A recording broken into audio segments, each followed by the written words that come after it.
Looking for your next show-stopping vacation spot as soon as we can travel? Well, these may not be the islands you're looking for. Or, I mean, they might be. I don't assume to know your taste for adventure. Though, explorers be warned. I'm your host, Raechel Fisher, and today we are counting down our top 10 strangest islands that actually exist. But before we do, have you checked out Lindsay Ivan's new channel, Peach, yet?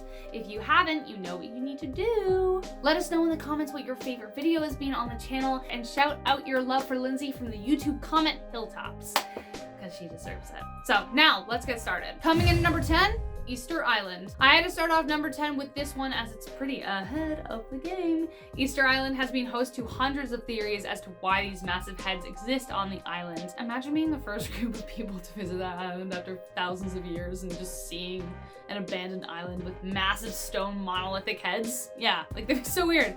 That would be shocking, to say the least. But what's even more interesting about this island is what researchers have discovered actually happened. Around 1200 AD, Polynesians ventured to the island across the open sea to land on this 63 square mile lush island and name it Rapa Nui. They carved these immense 13 feet tall, 14-ton Maui monolithic structures out of volcanic stone and then moved them to different ceremonial structures. But how did they do that? Well, they had to cut down a bunch of trees so they could roll them to the places, which depleted the soil. They also cleared trees for agriculture, eventually leading them to burn grass, and with the addition of Polynesian rat stowaways, this would all eventually lead to the island's collapse. Easter Island, though once a mystery, now stands as an example of what happens when the appetite of humanity goes unchecked. There's more to unpack about this story that I don't have time to talk about, but a great book on this is Collapse by Jared Diamond and The Enigmas of Easter Island by John Flenley and Paul Bond. My boyfriend actually just finished reading the Collapse book, and it's very good apparently. Number 9, Christmas Island in the Indian Ocean. Christmas Island sounds like the perfect place for Santa Claus to go vacation after his yearly escapades around the world, giving a bunch of children gifts, but unfortunately, that's not why this dog-shaped island is named that. In 1643, an English sea captain named the island on Christmas Day, so commemorating its discovery, so he named it Christmas Island. But it actually should have been called Crab Island because every year, 50 million bright red crabs migrate to the sea to spawn. This scuttling spectacle brings in tourists from around the world to visit around October and November, hoping to witness this massive event. Coming in at number 8, Sable Island, Nova Scotia. Next up, we have Sable Island, Nova Scotia, home to the horsies. Sable Island is home to over 500 horses, and like the other animal-themed islands we will discuss later, spoilers, no one knows why. There are tons of theories as usual, horses being descendants of horses that survived shipwrecks, which by the way is another cool thing about this island. There are tons of shipwrecks, approximately 490. But beyond survivors, other theories as to how the horses got there involve Norsemen, Portuguese explorers, Acadians potentially leaving them on the island. There were so many horses at one time that the Canadian government almost had them removed and turned into pet food. The island experiences severe winters, so they thought it would help them? I don't know. What? But thank goodness that didn't happen. Children from across the country wrote in and said, don't you dare do that. Don't you dare do that. Now you can still visit today and see all of the beautiful horsies out in the wild. Number 7, Snake Island. Like snakes? Like them so much you wish you saw them everywhere you went? Then boy, do we have the island for you. Snake Island is around 25 miles off the coast of Brazil, and for some reason, snakes love to live there. Legend has it that the last person to venture too close was found adrift in a boat swimming in their own blood. Yeah, so humans don't live there. In fact, it is illegal for anyone to visit. Apparently though, people used to live there until a family who inhabited the lighthouse were killed by viper snakes. Just how the island has accumulated so many snakes, both venomous and not, is a mystery. One theory goes that snakes were introduced by pirates to guard their buried treasure. The most deadly adversaries of the island are the golden lancehead snakes, whose venom is 5 times as potent as those of their mainland cousins, lancehead snakes, who are responsible for 90% of snake bites in Brazil. Number 6, Rabbit Island. Now for a cheerier place to visit. Could this be where the Easter Bunny hides out? I don't know. About 2 miles off the coast of Titicaca, Japan, there's a place where rabbits rule. A much cuter version of Snake Island, to be fair. Nobody is quite sure how so many rabbits came to be on this island besides, well, you know, their mating rituals. Rabbits multiply pretty fast. It used to be where the Japanese Imperial Army would secretly manufacture poison gas for World War II, such as mustard gas and phosgene. So one theory is that rabbits were taken to the island to use as testing subjects, and when the war ended, they were released, though other experts say they were euthanized when American soldiers came to the island. There were like 200 left. Either way, some must have escaped when, with no predators and eager tourists to feed them, they're just lounging on beaches, chilling out. Though if you do visit, don't give them cabbage. It's bad for the digestion and it makes them bloated.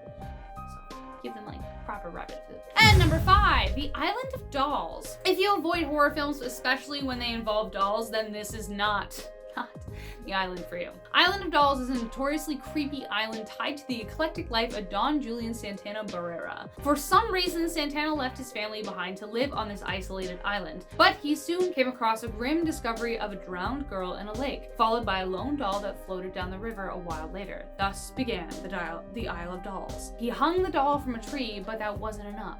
So Don Julian collected as many dolls from trash cans in varying conditions and continued to pay tribute to the girl. Whether or not she actually existed is debated, and many believe that Santana wasn't of sound mind.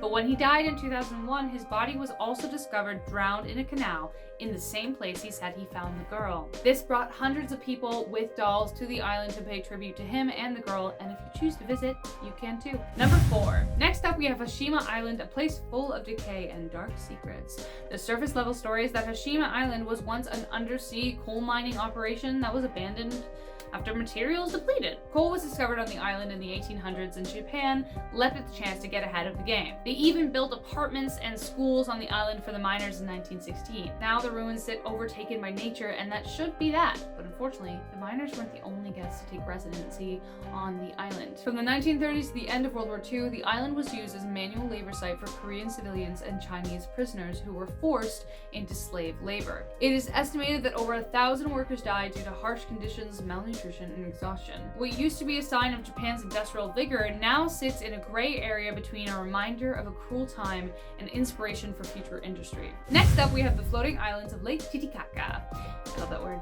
If you're planning on taking a trip to Peru, then you know where to go. Lake Titicaca is the second largest lake in the world and is also home to dozens of man-made floating islands. They are constructed by the Uru-Chuluni tribe by braids of roots of the Totora plant and range in size. The islands also have to be maintained by consistently ensuring that not too much earth is piled on. Every 20 days, they add another layer of Totoro to the surface, which allows the island to keep its buoyancy. Though the island and its people still follow the traditional way of life, solar panels can be seen on some of the houses, which they first started using in the 90s.